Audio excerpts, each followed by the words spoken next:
It's time to take command with former NFL tight end Logan Paulsen and former Commanders beat reporter Craig Hoffman.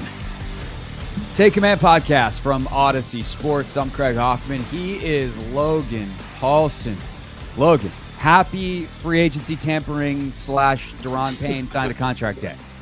Yeah, I mean, it's exciting. I'm excited for Daron. Anytime anybody gets like that, like that kind of money, that kind of bag is so cool because you just know like it's generationally changing. And I think that's kind of what I don't want to say that's what you're doing this for, but it's always that you just you did it, and it'll be interesting to see how he does going into next year and whether he can keep that motivation. I always find that really fascinating just from like a personal standpoint. It's like when these guys get these huge contracts, like what's the thing that keeps them ticking and keeps them going. But super happy for him and super happy for the team because like quite frankly, the deal looks like it's pretty good for both sides. And we'll talk about that more in a minute, but just super pumped for him. And yeah, man, I think he's coming in today to sign the contract, which is pretty cool. So yeah, the motivation piece is definitely interesting, but it's one where I feel like a lot of guys are now like, okay, I got to prove I'm worth that. Interesting. Obviously some guys are like, well, I got it. All right, we're good. Yeah. Mission accomplished. Yeah. And they don't do as much, but Payne, Alabama guy, like, they're just bred differently down there in terms of the competitive nature that Saban instills in those guys coming out and how you have to be. Because like, if you go to Alabama and you don't bust your butt, you're not going to get on the field. And so that just becomes second nature, I think, on some level. Obviously, all that hard work pays off last year in the contract year for Payne.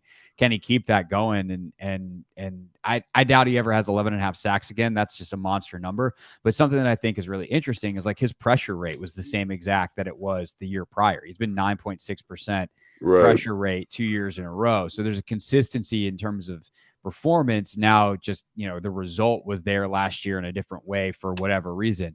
And obviously, the pairing with Allen is phenomenal. This is clearly something Ron Rivera wanted to do. And, I mentioned this a million times before, and now that this is done, I don't really have to mention it again, so might as well get one last play. But Ron Rivera said at some point during the year when asked about this, I'm not making the same mistake I made in Carolina. Yeah. The Star Lotulelei, K'Wan Short duo was kind of the center of that defense. Obviously, they had Luke Kuechly behind, which was nice. But those two guys made a huge difference, and I let one of them walk, and it was a mistake, and I'm not doing it again. And there are a lot of times with Rivera where he tells you exactly what he's thinking, and nobody believes him.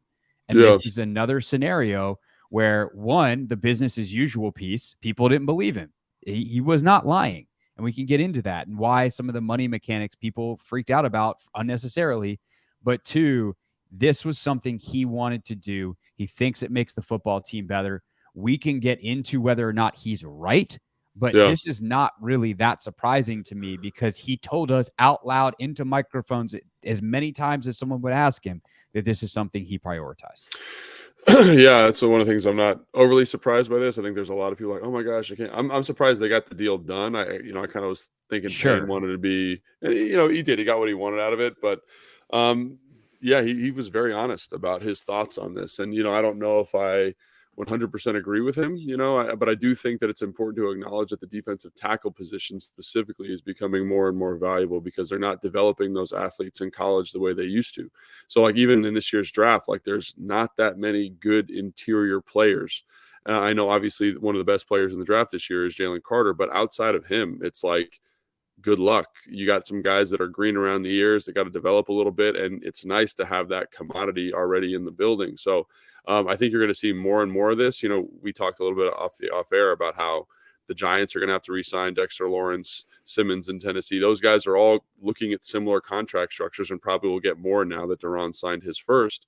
But I think this is good process ultimately. Like, do you agree? Like, you drafted Big Phil last year. Like you need that guy on the roster. Ridgeway's developing. Could you get away with not having him? Yes, but I think that interior rusher, that interior presence is something that's becoming more and more valuable. And schematically, it makes sense as to why, right? When you've got an edge rusher, you can kind of chip, you can game plan, you can, allocate double teams and resources there. And it's just harder to do that inside. It's harder to run away from a dominant defensive player. And Aaron Donald has kind of made that exhibit A. And I also think, I'm glad you pointed out the pressure rate of 9.6. That's kind of one of the lower pressure rates of the top kind of guys. And I think he'll probably normalize back to kind of whatever his production was last year. But I think he does more than just sack the quarterback. And I think that's important to acknowledge as well in terms of creating pressure in the run game, tackles for loss. He's very disruptive. He allocates double team resources. Excuse me. So just wanted to call attention to that. Yeah. And the thing is, like, you can't run away from two of them.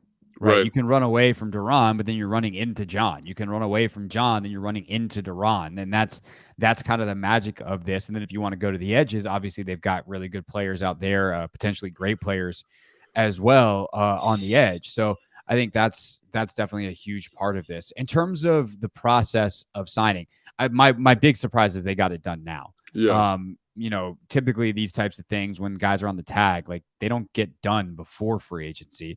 They get done at the July deadline because deadlines spur actions and everyone doesn't really feel the need to do anything before that. It's just like, hey, like, I'm going to hold out for every last dollar I can get and see if you flinch, and then eventually be like, okay, it's July 15th or whatever the date is this year. And that's your final offer. Clearly. Okay, I'll sign it. What I think the Commanders may have learned from, I mean, they're two different situations, but also it's similar. Like, I think they learned a little bit from the Terry thing last year. I think they learned, one, like, how stressful the storyline can be. But I think even more importantly, that the price only goes up. Waiting does not help you. Like, you're not going to bring someone down on price on a long-term deal, especially when they have good leverage. Like, Terry was just like, fine, like, I'll play out my deal and I'll be a free agent next year. Like, what are you going to do? And with Daron, they actually had less, because at least Terry, like, they tore up his rookie deal and he got more money last year than he was going to get significantly. For Daron, he was going to get $18 million this year. And, like, why would he come down off of that unless you give him a reason to do so? And I think what they learned with Terry is, like, when AJ Brown got done and some of the other receiver deals that got done, is the price just goes up. And so with Daron, especially in this market, like you said, with Simmons coming, with Lawrence coming, with Chris Jones probably redoing his deal, like, all that was going to happen was the price was going to go up. So if we can get the deal done now and tell Daron, like, hey, man, it may only be for a couple weeks, but you get to say you're the highest paid defensive tackle ever, not named Aaron Donald. That's appealing to Daron Payne and his camp. So they get it done. It's finalized. And by the way, the contract details are very, very team friendly. And, like, Daron's still getting paid. Like, by no means did Daron lose this negotiation, but just the way that structures work in the NFL and the way cap hits work and stuff like that, like, they'll probably restructure this after 2. And figure out those last 2 years, because having him count 27 and 29 against the cap in years 3 and 4 just seems untenable. But also there's a chance the cap makes a huge jump in 2 years in some of the media rights deals. So, like, who cares? But it's only 10 this year. 10 on terms of the cap hit. So now they have a ton of cap room to play with, and they don't really have a lot of big ticket items to spend on. Like, they are in good shape. They've done a good job financially managing this team. Yeah, well, I'm so surprised, because when you look at the deal, you're almost like, that can't be right. They can't be that they got this structure, because you're right, it is extremely team friendly, and I do agree the last 2 years are probably kind of funny money. They're I don't want to say they're not real years. So the way this is just kind of rule of thumb when I'm talking about contract structure, unless the money's guaranteed, it's funny money. So, he's got 60 million guaranteed, which is outstanding. That's an awesome number for him. But those last 2 years are not guaranteed. And so the team has some flexibility to kind of say, hey, we can put this into a signing bonus, decrease your total salary. We can bump it out, give you another extension on the year, and they can just move that money around in a way that's really advantageous for them. So great job by them. And like you said, they do have a lot of cap room. I think they have $25 million in cap space, which is a big deal. Like, when you got to resign. They currently have 16 from the number 16. I'm looking at, but it's also very easy for them to create more. You restructure John Allen, you're at 25 instantly. Yeah. So I just think, like, that's a good spot to be in, right? Because you got to sign a linebacker. You're probably going to sign a free agent offensive lineman, maybe guard. And those are all very doable with that kind of cap money. And I think part of it is also you've got a young quarterback, so you have a little bit more flexibility to spend on luxury items. And I think having 2 elite defensive tackles is somewhat of a luxury item. So all this stuff, I think, bodes very well for the team. And like you said, man, like this is about as good as it could have gotten for, I think, for both parties. And like very rarely do you say that. I'm sure there's some people that are going to be like, oh, Daron should have asked for more money or whatever it is. But I'm happy for the team. I'm happy for Daron. And I think it allows you to kind of build out and make something pretty special here. We talked about maybe getting Cam Curl an extension. Like that's possible now. That's feasible now. Easily. Which is something that I wasn't sure would be possible, when Daron started his contract extension talks. No doubt. So 4 for $90 is like the big number that certainly his agent leaked to Adam Schefter, because that's the biggest number possible. He's $28 million signing bonus, average annual value 22.5, $55 million guaranteed at 55. Signing. Total guarantees 59. So right. Daron, when we say it's team friendly, it's pure structure based. Daron Payne got paid. Like he got his money, and that's great for him. He deserves it. We'll get more into kind of where the team goes from here in a second, and especially when it comes to Chase and Montez. But Logan, there's one thing I got to say first, and that is another like, hey man, when people tell you stuff, sometimes it's worth believing them. Ron kept saying this was business as usual. And I know the ownership situation is holding on. And I know that Dan Snyder is quote unquote cash poor. He's also about to have about $5 billion in cash. So he's not going to be cash poor for very much longer. So that's one thing to understand. Two, there's just people were like starting to get into the escrow. And like, this is stuff that I looked at because I didn't know the details either. So like, this is, I'm not like criticizing this as like on a holier than thou soapbox, but I as I dove into things, I learned things. But the escrow stuff, where like if you have to put all this guaranteed money in escrow, like apparently there's a January 31st deadline. We're already past that. So like the money that like Dan obviously had to front whatever the signing bonus money and whatever literal instant money happens for Daron Payne that he gets immediately when he signs the contract this morning right now. That money is Daron Payne's immediately, and thus it will come from Dan Snyder because he is the current owner of the team. But comes from Dan Snyder is in air quotes here. And I think that's partially what people have to understand. That the rest of the money that goes into escrow, that doesn't happen until next January, so it'll be the new owner. Fine, whatever. The way the Commanders run their business is like most NFL teams, frankly. It's as if it's a business. Like they get money in. They have a budget sheet that ultimately Jason Wright as the team president is responsible for, and Ron Rivera is on some level responsible for with his front office in terms of the football portions of that. And that money is very specifically allocated for players. So there's a set of that money that's specifically allocated for players because there's both a salary cap and a salary floor. And their budget, so to speak, is determined much more by that than the owner's financial situation. Like they run it as a self-contained business that's trying to make money, because most NFL teams, unlike NFL or NBA or Major League Baseball teams that are trying to mitigate losses in the name of winning, NFL teams actually, most of them make money. Now, can a Stan Kroenke or whoever or the Waltons come in and be like, yeah, we're just going to blow past all that. Don't worry. We'll take the loss because we think it's worth it.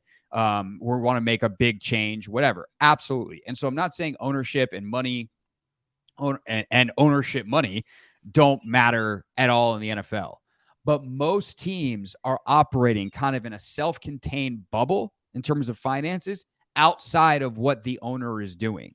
And so the idea that Dan's cash poor nature and cash poor reality even, and the $1 billion in debt he allegedly owes and all that stuff was going to affect free agency is just not true.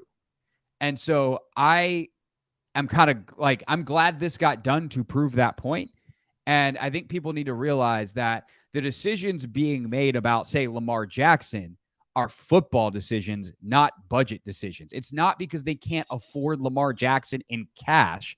It's because they don't want to pay Lamar Jackson what Lamar Jackson wants and give up the draft picks, so they're not pursuing him.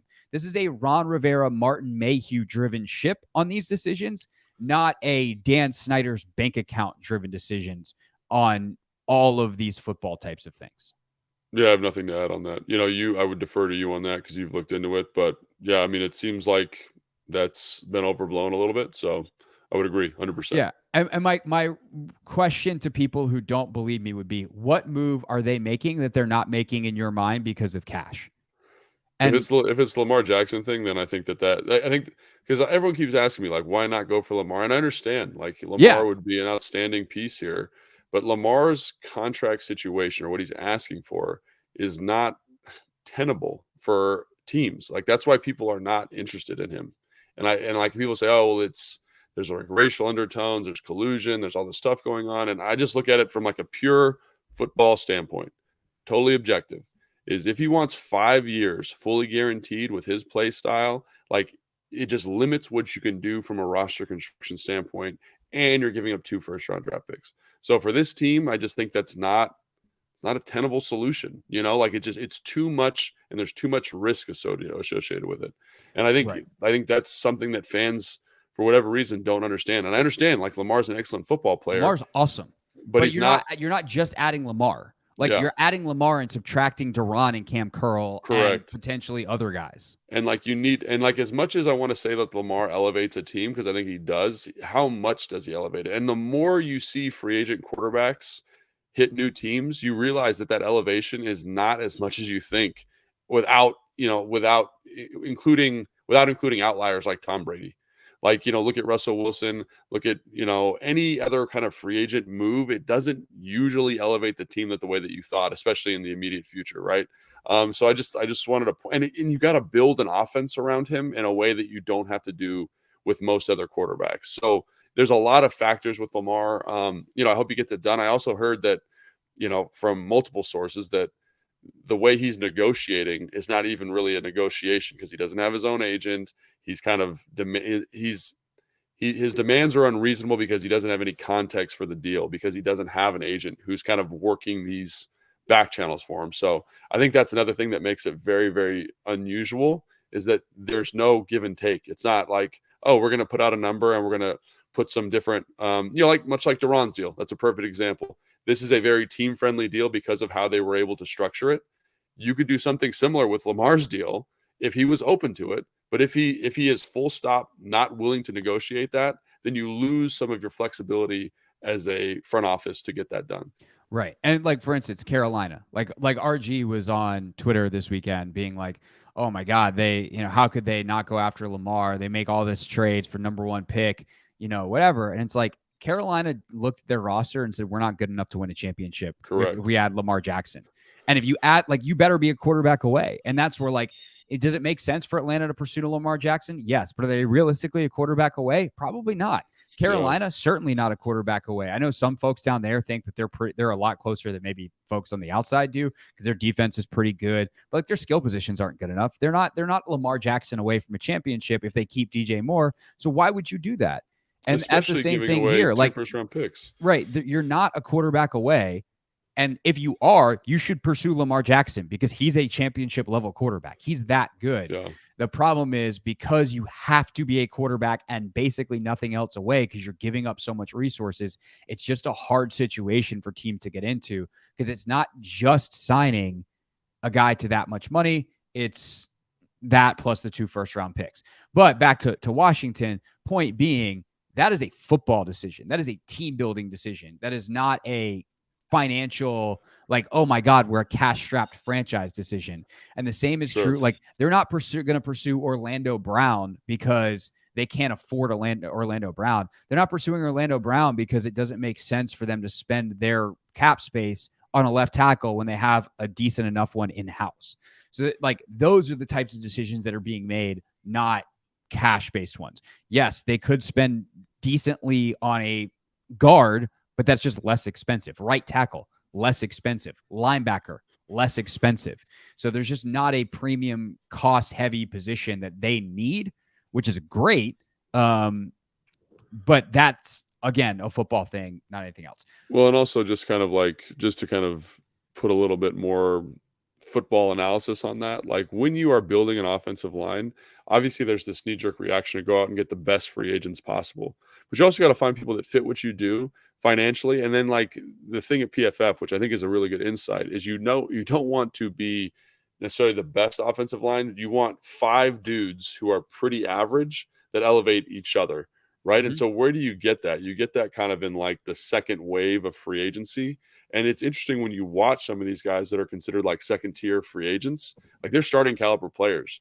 And if they're in the right system, in the right scheme, like they are good starting caliber players. And they could also be bad starting caliber players. But understanding that evaluation in free agency is extremely important. And I think, fans get this notion in the draft and in free agency. Oh, I know this name.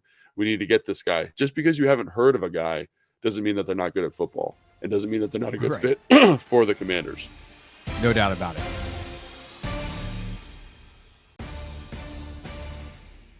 Take Command podcast from Odyssey Sports. That's Logan Paulson, played 10 years in the NFL at tight end. If you're watching on the video, that was hilarious because I said, this is Logan Paulson, and Logan went down to pick something up off the ground and completely disappeared out of his video. I am Craig Hoffman. I am present. I am here in my little square on the box. You can watch full episodes, youtube.com/@1067 The Fan. You can listen to me every weekday, 3 to 6 on the Team 980. All right, Logan, the obvious next big question for this team is what for the other two guys? So Allen, check, signed 18 months ago, although he doesn't have any guaranteed money from what I understand left on his deal, which is interesting. So like next year, if all of a sudden he starts to decline and they want to move off of Allen, they could. Do I think that's going to happen? Absolutely not. But financially speaking, they could. Then you got Sweat, who is entering the final year of his deal. And then you have Chase, who technically is also entering the final year of his deal, unless they were to pick up his 5th-year option.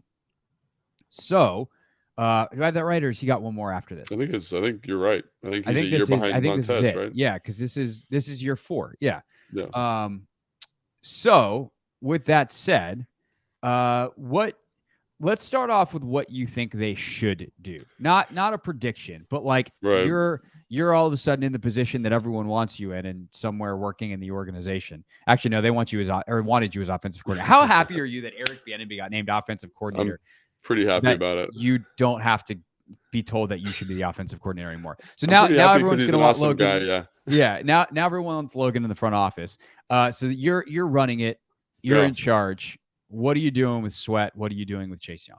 Well, what I'm going to do is I'm going to talk with the financial people and really make sure, just see what that contract structure for Montez would look like. And I think that's the most important thing, because we thought this Payne thing was not tenable, but obviously like you can work financial magic, right? That's why like New Orleans every year, they're, whatever they are over the cap, $100 million, whatever crazy number it is. And they're always able to kind of move money around and make it work. So that's the first person I'm going to talk to, right? And to kind of see what needs to happen, see kind of the numbers we're talking about, and then look at the rest of the roster, guys like Cam, and see where we're at with that. I will say, like, my first inclination is to always trade away guys when you're still on the roster. So like Montez, like to me, he's a perfect trade candidate. Like that does not mean I don't like Montez. I think Montez is excellent, right? I think he's a really good football player, but I think he has value, and I want to make sure I recoup that value if I cannot financially retain him. So if I can't do that, I'm going to trade him. And I think this is a really good year, in the draft to kind of draft maybe an heir apparent or someone who can kind of hold the line, toe the line. And you've shown how you want to build this team. And so one of the things I wanted to talk about is you mentioned you can't run away from 2 interior guys. And the answer is you can usually, right? You can attack the perimeter. And one of the things they've done here with James Smith-Williams, with Casey Tuhill, with F.A. Obata, with Sweat and Chase is they set really good edges to this defense. And so is that a skill set that requires a lot of money to find? It is a skill, but it's not like this premium pass rusher skill, right? And the way they're structuring this defensive line is, hey, rushers, edge rushers, you are supplementing the interior guys, right? You're building off of their rush. So you really just need a guy who's going to be very, very solid on the edge, a very good role player. And I think that is easier to find than people think. Now, is it easy? No. But is it easier than finding TJ Watt? Absolutely. So I do think you've kind of shown the direction you want to take this defensive line. You want good players, but do you need, 4 guys making $20 million on the defensive line? Probably not. So I would definitely kind of kick the tires on the Montez thing. I think he is a very good value add. He's been very productive for this team. And I would probably kick the tires on him before I kick the tires on Chase in terms of an extension, in terms of finding ways to get him money. just because I think there's a lot of risk associated with Chase. Not that Chase can't be good, not that Chase won't be good, but he's got the injury history. He's got kind of lackluster production the last couple of years. So I think that's kind of the way I would frame that. And I know that's not a very good answer, but I think there's information that we don't necessarily have access to that would inform this decision at a higher level. But I like Montez. I like what he's doing. I think he's a great value add, but can financially we keep him? That's something only in the building they know with those accountants and financial advisors. And then if I can't keep him, I'm going to explore trade options. And that probably is happening sooner rather than later. Yeah. I think I would explore trading Chase. I think that he potentially, I don't know. I just clicked on Spot Track's like market value button, which they do a calculation. I'm not exactly sure how they do it, but I mean, part of it, the biggest factor is like, how do you compare to other players like you? What did they get at a similar age when they signed their contracts? And so you click on Montez and his market value 16.6 average annual salary. Chase, they've got it 18.2. If that's how those two are seen around the league, and I think I can get a first round pick for Chase Young, I might just do it. I mean, we proved last year we can win without that guy. Not to say that Chase didn't come back and show some things and that special upside isn't really valuable, but and isn't potentially great. And do you want to be the team that trades a guy who could wind up in the Hall of Fame? Not really. Not ideal. But that's the kind of upside Chase Young has. That said, if you can pay Montez at a lower number, get a lot of production, and then draft the next guy or whatever, I would certainly consider it. And the thing that I think they need to do that they've been bad at is doing this Belichick style. You do it 1 year too soon, not 1 year too late. Because part of the risk of 1 year too late is you don't actually get to do anything. You get a third-round pick that's really a fourth in terms of a compensatory pick, a la Brandon Sheriff. It's just bad roster management. And this is my whole NBA thing where in the NBA, they trade expiring contracts all the time because the idea of letting a guy get to free agency is like the worst thing you could do. By the way, of course, that's what the Wizards are doing potentially with Kyle Kuzma and Kristaps Porzingis. But this is the Take Command podcast where we talk about the Commanders. So I think that one, depending on how your free agency period goes and how much movement you want to do, and if Chase Roullier retires, do you want to restructure John Allen? Do you want to restructure Leno? You could get Sweat done this offseason if you really wanted to. And I do wonder if some of the expediency in getting things done with Payne is to say, hey, let's use the next between now and training camp. And they don't even have to do it then. They could do it all the way into the season. There is some deadline eventually, but they could work into the season on an extension for Sweat. So they've got time as opposed to Payne, who the deadline was July because of there's a tag deadline. They've got time, but depending on what you do, depending on how the draft goes, if you feel like you have a guy who can replace Chase, I think it's worth kicking the tires on. Absolutely. I agree. And so getting the maximum value out of these guys is not ultimately going to be paying all four of them. It's just not good roster construction. I know that there's a lot of fans now are looking at this Payne deal and going wow, the way they structured it, we don't need to talk about this. They could keep all four. They could, but that's resources not allocated somewhere else. Yeah, I don't think you want to do that.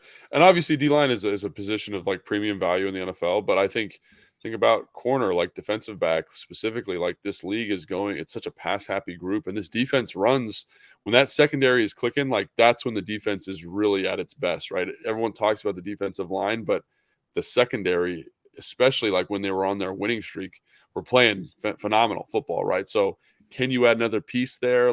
That's the problem is yes, you could put all your chips in on defensive line, but as much as I like Montez, he's not a true elite difference maker as a pass rusher. Is he good? Right. Yes, but he's not going to be a 15 sack guy. I just don't see that in his thing, right? Is he excellent against the run? Yes. Does he work well with Daron and John? Yes. Does he get excellent hustle and finish sacks? Yes. Do I love him as a football player? Yes. The problem is he's not going to be elite. So if you can kind of lock him in that $14 to $16 million area, I think that's outstanding. And then again, that would be a very team-friendly deal And I think that works. And then it still allows you to kind of say, we can build in secondary. We can do whatever we need to do. We can add an offensive lineman. We can, work on whatever we need to work on.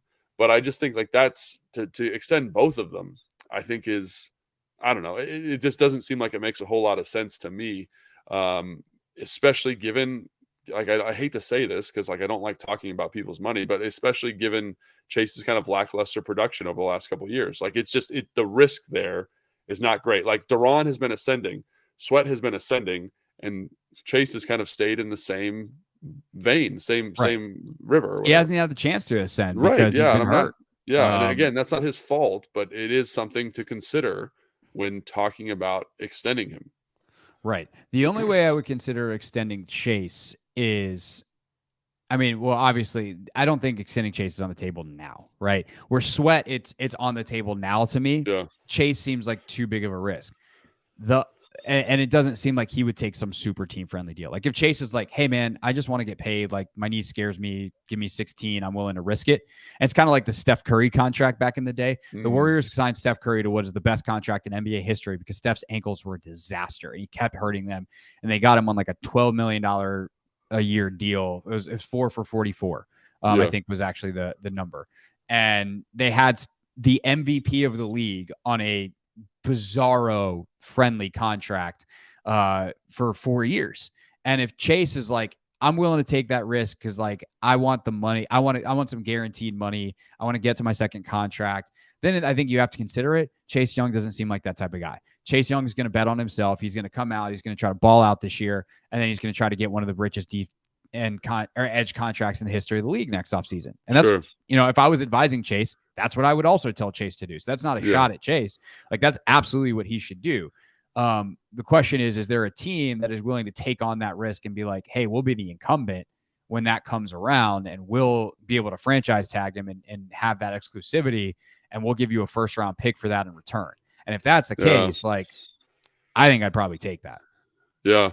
I mean, I just, again, it's risk versus reward. That's all you're doing here. Right. And right now, I do think there is a level of risk associated with Chase that a lot of people don't want to acknowledge. And I think there is value there because, again, I think back to my evaluation of him coming out, and he was one of the best pass rushers off the edge in college football that I had ever seen. He was fantastic. And so the fact that teams still have that in their mind. So I do think there's going to be a lot of value there. And so, again, this is just, we could talk in circles about this all day, but it's just, what is the risk associated with the player? What is the financial probability of getting them at a team-friendly number? And then can we make that work? And right now, it seems like that is more likely for Montez as opposed to Chase. So the one thing I'll just add real quick, and hopefully this isn't more just going in circles, but an actual new piece of information is, I feel like some people are probably screaming at whatever device they're listening or watching right now, going like, Craig, aren't you the guy that was like, Chase actually was pretty good? Like people should be encouraged about Chase, yada, yada. It's like, yes. So what changed? What changed is they signed Daron Payne. They made their decision that they are not going to invest in both edge guys. They're going to invest in the middle. That's where they put the money. So one of these edge guys has got to go to continue good roster management. And so I think that's a great point. That's what changed to me is like, I still think Chase Young can be a very, very good football player, but you can't just play this out with these guys and consider it prudent roster management. That said, one thing to consider is that Ron Rivera's got to win now. Ron Rivera if Ron wins this year and he's here next year, he's going to be on an extension. So at that point, he can afford to do a little bit more long-term planning and maybe do some, work a trade or something next off season. Ron probably wants to keep both these guys right now if he thinks they can help. Like Chase is going to help more this year than a first-round pick, likely. So I think that is something to consider as well. Is like the one situation where ownership is affecting the football decisions is they've got a coach who happens to be the president of football operations who knows he's got to win right now. And that is a result of the ownership situation being unresolved and ultimately a new owner taking a hard look at Rivera as soon as he gets here and this season kind of being all important. So I think that's important to keep in mind over top of all of this. Yeah, I agree.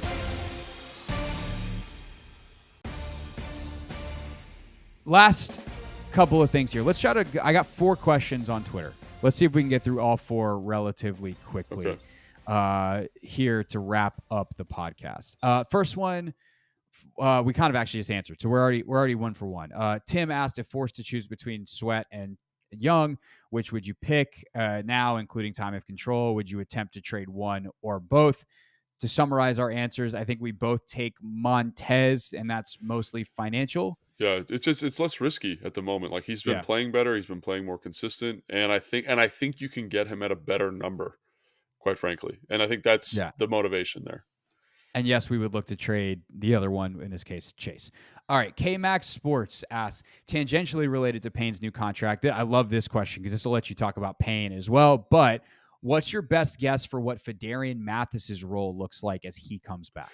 Yeah, I mean, I think that's really compelling. I think, obviously, let's talk about Payne for a second. Like, when you watch him, like, I had to make a highlight because I'm doing an interview with him today, and we're going to like break down some plays from last year. He played really, really well last year, really well. And him and John together are just, it's something special to see. To having 2 guys like that on the team together is fantastic. And I do think that Payne is tremendously athletic.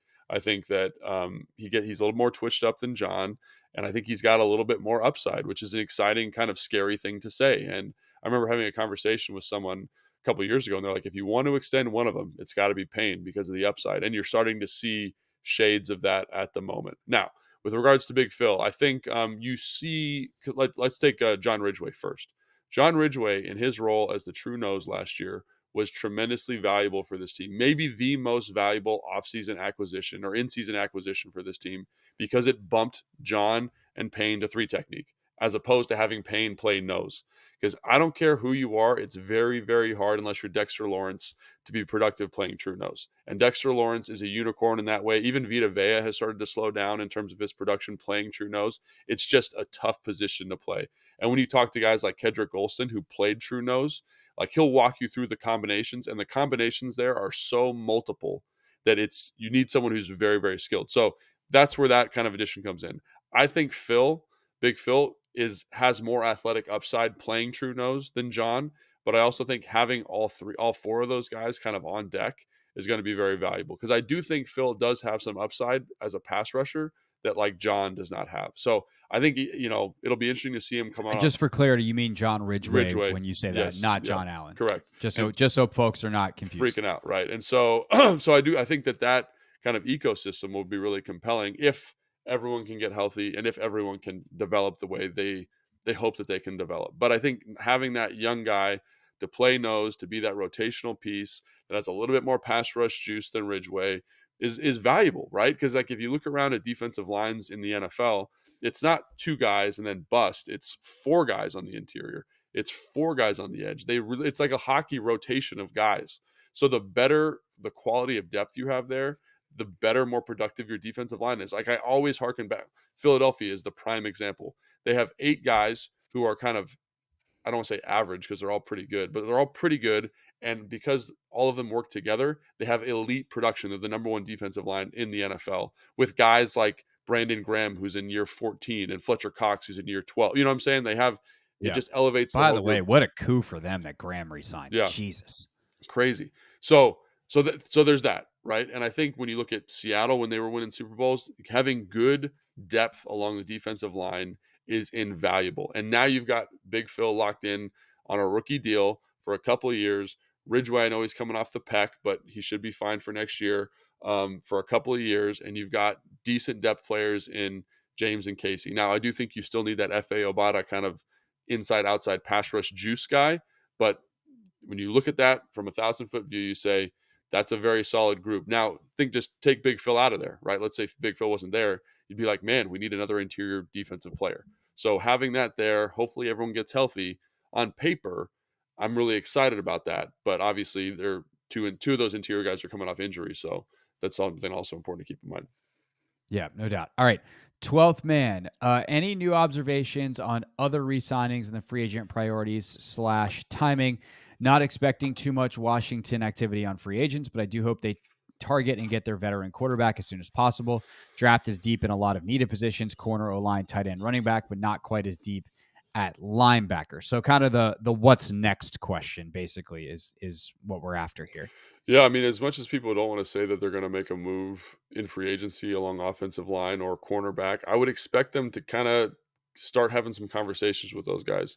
This offensive line class, specifically guard, outside of the top 3, is pretty deep. I'd say there's probably 5 guys that, given the right situation, could fill a need if they don't re-sign with their current teams. So just something to keep an eye on there, like them kicking the tires on some guards. I know they've been making a lot of noise at the draft and with their 30 for 30 visits along the offensive line, which makes sense. Part of me is a little concerned that it's like a smokescreen. You know what I mean? They're trying to put something up to see if someone will trade up with them. But yeah, I definitely think they'll address something in free agency along the offensive line. So keep your eyes on that.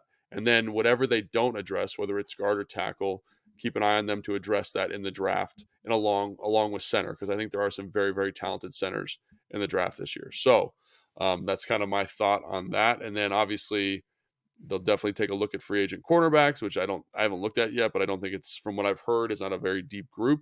So again, very deep in the draft, which is good for Washington. But they will try, in my estimation, to address a lot of these perceived needs in free agency and then go into the draft with the ability to draft best player available. Is kind of my thought on that. So it seems like there's a lot of smoke on the Taylor Heinicke thing right now. What do you mean? Like a lot of the reporters are like, it seems like it's likely he'll resign. Yeah, good. So it seems like Heinicke's the favorite. I think what the only potential hiccup there is if a team like Arizona comes in and is willing to just be like, we're going to pay you more than them. And Sure. by the way, you're probably going to get some starts while we wait for Kyler to get back. Sure. And so it's kind of up to Taylor to go out, seek opportunity, see what the market is. And unless one of those teams like in Arizona, who has a better opportunity and is willing to pay for it, comes through, they're just going to go back to Heinicke and re-sign because they know they can get him relatively cheap. They know he's got a great relationship with Sam. Yeah. They know that he can handle the backup role and stay ready to start. Yeah. And he's not going to be bitter about, how, because they've got he understands the situation. Mm-hmm. There's no explaining to do. Now that doesn't mean that they're not going to be like, hey man, great opportunity. Go sign somewhere else. Like they're not going to bid against themselves. But there seems to be like that's going to get done fairly quickly in terms of the what's next. I think the thing with O-line is like they need 3 positions. They need both guards and center. Yeah, I mean, yeah. Or right tackle, left guard and center. And I think they need not Sam Cosmi center and guard. Well, I think when you listen to John Keim on his podcast, like he's alluding to the fact that maybe they don't think that's as big a need as they thought it was before. But I think if from Logan's perspective, you need 3 positions, in my opinion. Yeah, this is not John Keim's podcast. Yeah. This is ours. You need 3, and the reason I cite John is because he's dialed in now. He's talking to people. So that's definitely in the ether over there. But if I'm the team, I'm saying, okay, I need to draft a center for sure. Or I need to find a center. Free agency, draft. Draft seems very good because there's a lot of good centers. I need to find a guard. Now, is that Chris Paul? Is that Norwell staying? I'd be okay with that if you think Chris Paul is going to develop and Norwell can be your backup. That sounds like a good opportunity there. And then can you draft a tackle? Because I do think that this team has been pretty good at finding converts to guard. Chris Paul, Sadiq Charles, Wes Schweitzer, he played tackle in Atlanta before he moved to guard, right? Like kind of those types of body types. But can you They're bad at finding a guy who can stay at tackle. Yes. Can you find a tackle? And so when everyone's like, oh, DeJuan Jones or Darnell Wright, like in the draft, like they are only tackles. I'm like, great, like do that, because you need a guy like that.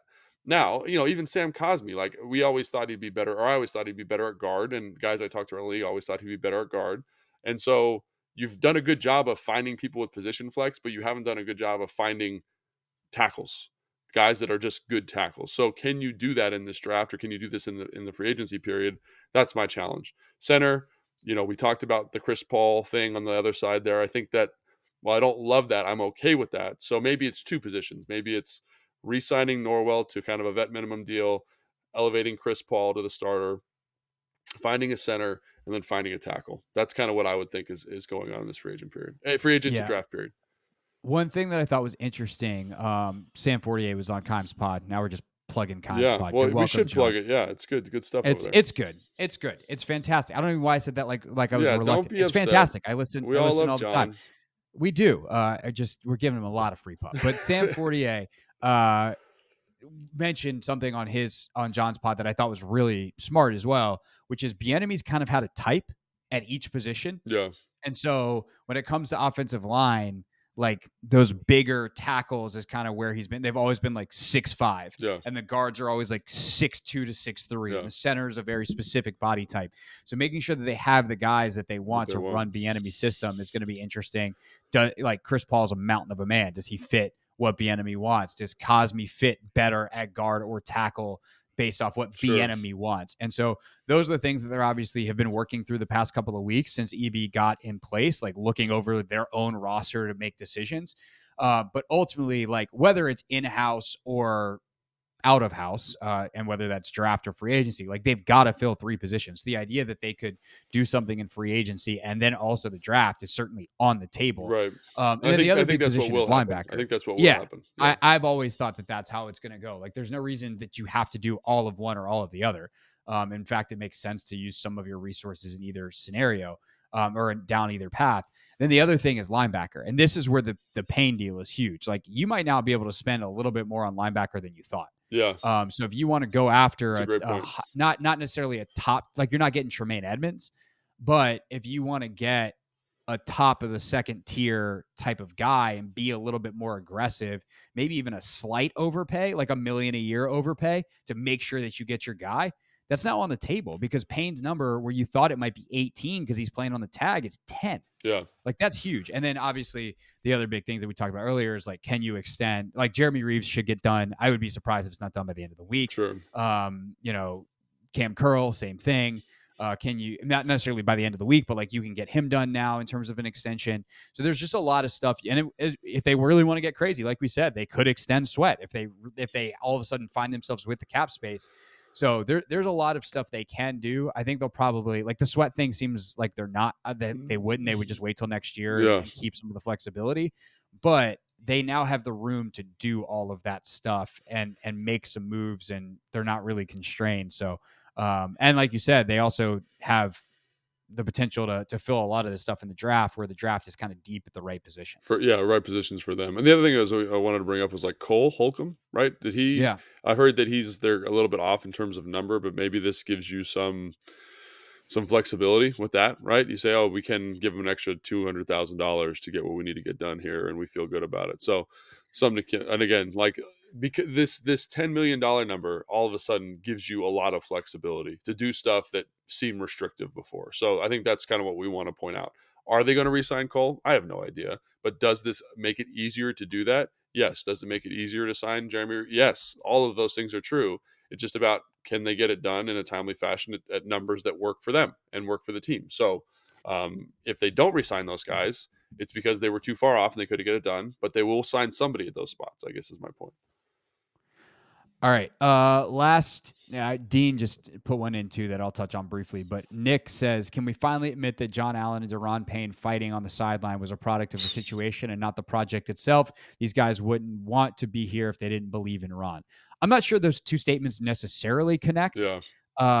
But I do think that was something that was a little bit overblown in terms of people being like, I don't know, they can't sign both of them. Like, it's football. It's a violent game. It's not pretty, but dudes fight. It's very rare they do it on the sideline. I think there was a lot happening there. Last season was, or 2 seasons ago now, was a bit of a mess at the time that was happening. Incredibly high stress, and like they're grown folks. They're fine. And I do think though that, like, is there a belief in Ron in general? Yes. I don't think the fight has anything to do with it, but I think in terms of signing long term, mostly it's like they gave him a bunch of money as incumbents, and that's kind of how the league works. But it very clearly, it's not like either one of them said, "Hey, I got to get out of here." Right. Which is nice. I don't mean to say that to like take a shot at Ron, because that's not what I mean. It's just like, this is kind of how business is done. Sure. I think more than anything else. Yeah, I agree. I mean, I think like money talks. They paid him. Like, I don't care. Like, how I feel about a situation unless I'm really upset. If someone gives me a lot of money, I'm gonna be like, I'm gonna feel pretty good about being here because they want me. Like I can make this work regardless of the leadership structure. And to be fair, like the fight thing, I think, like you said, like that was a very tough deal. Like he was in a contract year, it wasn't going as well as he wanted. John had just gotten paid. Like there's a lot of emotions going on there, and I would imagine that that is probably one of the reasons why they're having a little bit of friction. And I think that's going to be less now because they've both been paid. You know what I mean? Like it's Yeah. everything's going to kind of chill out. So I do think it's reasonable. He's a human being. He's probably a lot of emotion and stress. I think that was that the COVID year too? Like a lot of stuff going It on. was like the second COVID year, right? Right. So it's like people were back, but like that was the year that they got really messed up by COVID. Like Right. that Dallas game was when they were getting crushed when half the roster felt like it was out. And like just talking with guys, like that was extremely stressful. Like that whole Yeah. year was so I think that's more of like looking at that specific year and saying that's why they got in a fight. And I'm sure they've resolved that. They're adults, they're grown men, like you said, they figured it out. But I do think money talks. You're here, everyone's happy now, and I don't think anyone has any major reason to be upset. So I think everything's going to be fine with them moving forward. And whether it's an endorsement of Ron or not, like they're going to be happy football players. Definitely. All right, last one. I'll just do this one real quick because this is more my department. Sure. Dean says, touch on the rumor that Bezos signed a confidentiality agreement. Pretty simple. Money talks, economics talk. Jeff Bezos is the guy who's going to bid the most money for this team. I don't know whether he's going to go high enough. Like if it's close, he's not going to get it. Because there is real dislike for him by the Snyder family. Depending on who you ask, that dislike might even be coming more from Tanya than it is from Dan, because of what quote unquote the Washington Post has put their family through. Now, I think it's worth pointing out in the objectivity department that Dan's actions and the actions of the organization over the course of the years that were reported on as factual and things that were factual are why they've had to go through this, not because the Washington Post like made it up and put it out there. Publishing facts is that's what journalism is. So that being said, like Tanya still didn't like it, and Dan didn't like it. So if they think that Bezos, whether he was directly involved for whatever some nefarious reason, or just he happens to be the owner of the paper that did it, the dislike there is real. With that said, if he comes in $500 million over every other bid, I think they'll probably take his money because they would be crazy not to. And I think there would be pressure from the league, maybe not officially, but like other owners would be like, hey, Jerry would be like, hey man, like, can you take that? That's good for everyone else's franchise value. Yeah. So it's just another step that I think ultimately leads to the inevitable, which is that Bezos is allowed to bid.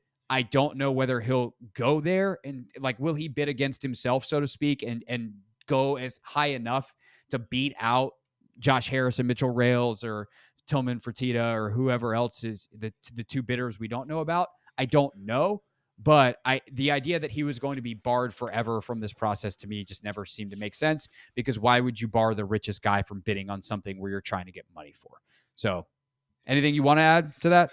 No, I mean, I'm like, my whole thought on this is like, we'll find out when we find out. You know what I mean? Yeah. Like these guys are got a lot of money, like all these perceived slights and dramas, like we talked about with Daron. If you put a lot of money out there, like it's going to happen. So we'll see. That's kind of, I'm just waiting until we get something a little bit more definitive. But yeah, I agree with everything you said. No doubt. All right. That's Logan. You can follow him on Instagram at Logan_Paulson82. Make sure you check out Command Center on YouTube for his segment with Daron Payne a little later. By the time this comes out, there's a chance that is up. If not, refresh later. It'll be up later. As for me, I'll be on the radio later today. Michael Phillips is going to join me. If you're listening to this after the show on Monday, go back on the Rewind feature on the Odyssey app, and you can check out my chat with Michael. We'll obviously have the latest as the tampering period opens at noon today. All right, that's it. That's all for this edition of the pod. We will see you guys later in the week. If there's any kind of breaking news, we'll have Logan on the radio as well to react to that and put it in the Take Command feed as a bonus segment. So keep your eyes and ears peeled. Also, why you definitely should subscribe. All right, that's it. We're done talking. See you. Thanks for watching this clip of Take Command. First, why don't you like it? It lets other people know that it was good, and then they should watch it too. And Logan, we have a new exclusive home for full episodes. We do. 1067 The Fans YouTube page. Go check it out and please subscribe. Yeah, do what Logan said. Do it. Very, very smart.